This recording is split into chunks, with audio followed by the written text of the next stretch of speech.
Bonjour, une petite vidéo sur un outil de 3D Max qui est bien pratique en fonction de vos besoins, surtout lié plutôt à l'animation, qui est de déplacer des objets avec des outils de glissière, déplacer ou changer des valeurs. Donc on va voir, je vais montrer ça sur deux fonctions.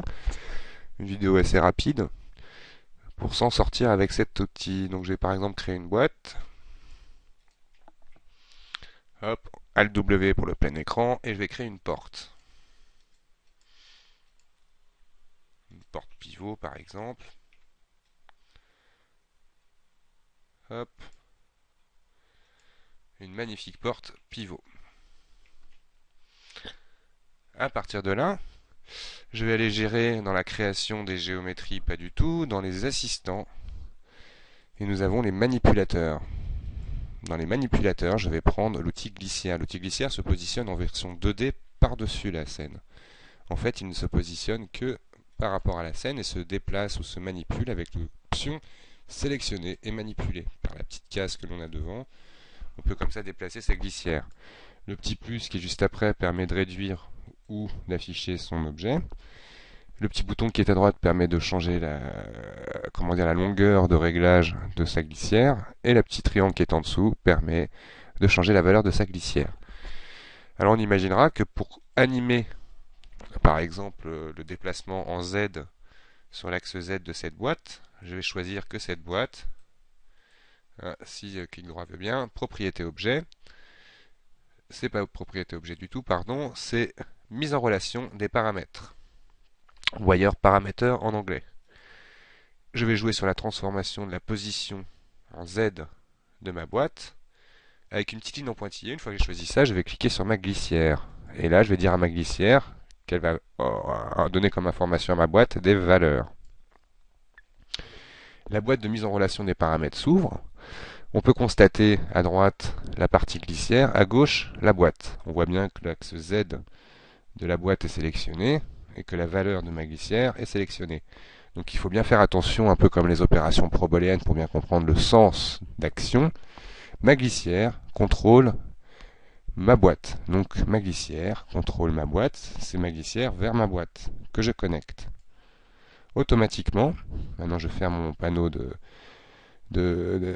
mise en relation des paramètres. Automatiquement, maintenant quand je déplacerai mon curseur, ma boîte se déplacera avec les valeurs que mon outil glissière aura par défaut, qui sont de 0 à 100, que l'on peut voir ici. Valeur minimale, valeur maximale. Par exemple, je voudrais que ma boîte soit de 50 à maximum 200 ou 100, c'est très bien comme ça, 100, 120 par exemple. Automatiquement, le triangle de ma glissière s'ajuste.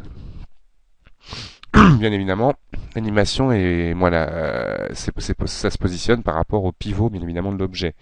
Il monte simplement de 100 unités ou de ce que je lui donnerai comme information dans l'axe que je lui ai indiqué par ma glissière. À partir de là, je vais montrer maintenant la même fonction, mais en animant un comportement. Donc, je vais prendre une deuxième glissière. Celle-là, pour bien la comprendre, on va l'appeler porte.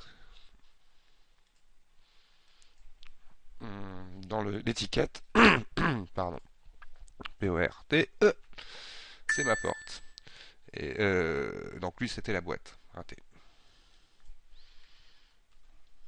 Donc là, c'est mon manipulateur boîte, mon manipulateur glissière qui va boucher la porte. Voilà. Une fois de plus, je sélectionne ma porte pour me faciliter mon exécution. Je mets en relation les paramètres de ma porte au niveau, par exemple, de son ouverture en degrés.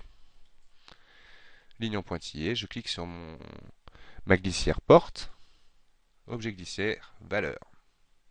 Je connecte ma glissière porte à ma porte, toc, que je connecte. Je ferme mon éditeur, automatiquement.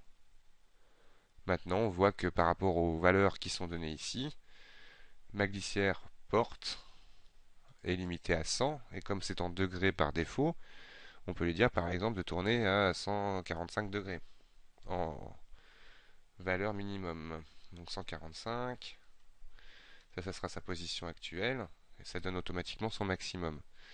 Du coup, maintenant, je peux animer ma porte avec une glissière. C'est très pratique pour animer des objets qui sont à l'intérieur de scènes complexes, que l'on ne peut pas forcément remodifier d'une autre manière en allant les chercher.